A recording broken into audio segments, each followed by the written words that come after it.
time of COVID. Remember, terrorists will not give us a holiday just because we are vulnerable. Terrorists will not say, "Uy, di na nato sila igun, uy, kay di COVID, rabayin taon na sila." No. The enemy will always attack when we are at our weakest. There is no perfect time, there is no perfect law, we only have now. No, so we must act now. The very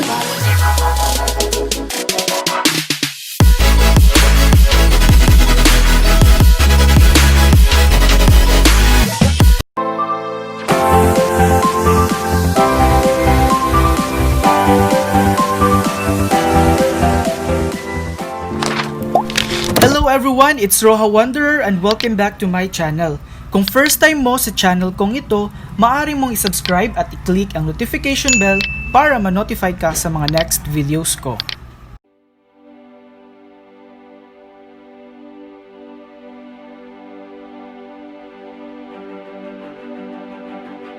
To give you a little information about our Congresswoman, she is the chairperson of the committee on members, the committee on disaster management. She is the vice chairperson for tourism and women and gender equality, and the member for the majority for appropriation, economic affairs, foreign affairs, and Visayas development. I'd like to give the floor to enlighten us on the Anti-Terror Act of 2020, our Congresswoman Lucy Torres Gomez. Actually, it's not yet an act, no, because the President has yet to sign it. But I'd like to take this chance to thank the local government unit of Ormoc, headed by Mayor Richard, for lending full support to the bill. This is one of the most contentious bills that we've had to tackle in the House. And for a while, I thought it would be best to just stay silent because we voted on it already, and then we all knew the process that it went through. But as I was looking at the rage or the anger in social media and the reasons why people were enraged and angered, it was obvious that it was coming from a sense of fear because of misinformation. So, as the elected representative of the 4th District of Leyte, yes, I am not a principal author of the bill, but I know that what was out on social media was not what we debated on the floor. A lot of it was based on fear, not on facts. And in a democracy, my stand is yes or no, it's okay, but let's level the discourse on facts, not misinformation. We really need an anti-terror bill because the Human Security Act of 2007 had no teeth. And I think our friends from the military are the biggest defenders of this because you are on the ground, you know what it's like. So many of those who have been convicted were convicted on articles under the revised penal code. So terrorist act na, but even the police are afraid to really bring them to justice on account of terrorism. Now, as far as fears are concerned about kaya ang ilang magong ipeddle filmi sa social media is you cannot anymore express dissent. It's unconstitutional.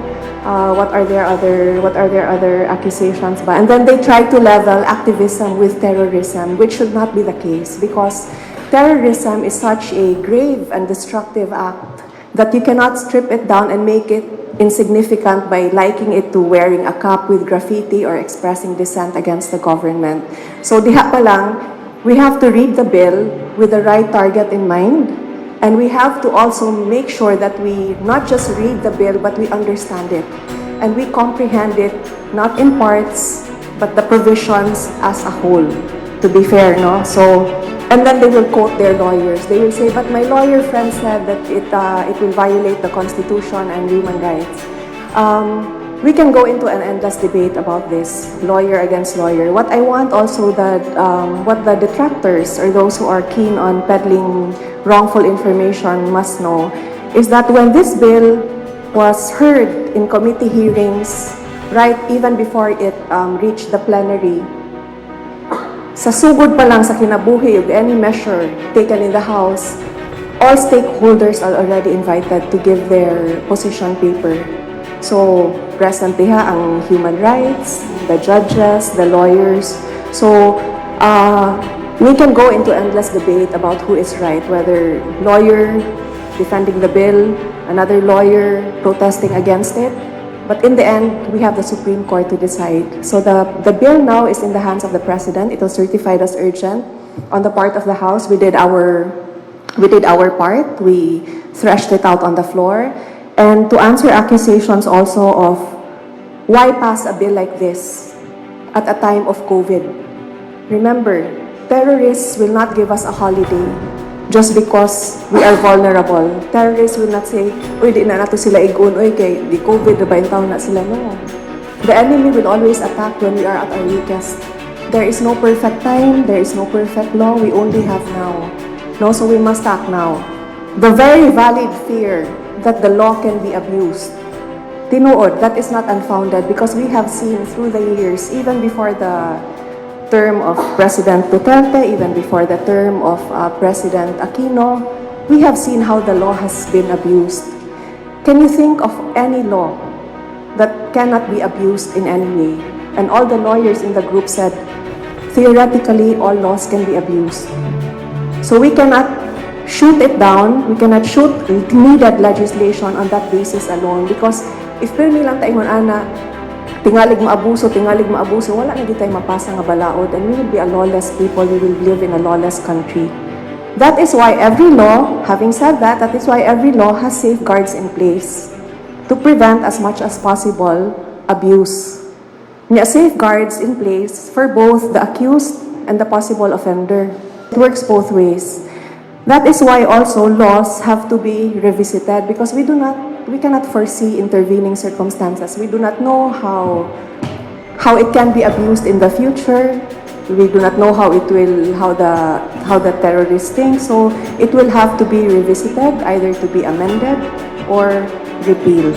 So that is we are doing our parts as citizens. No, in the legislature we craft the laws, and then executive they implement. I ask for the support of this bill.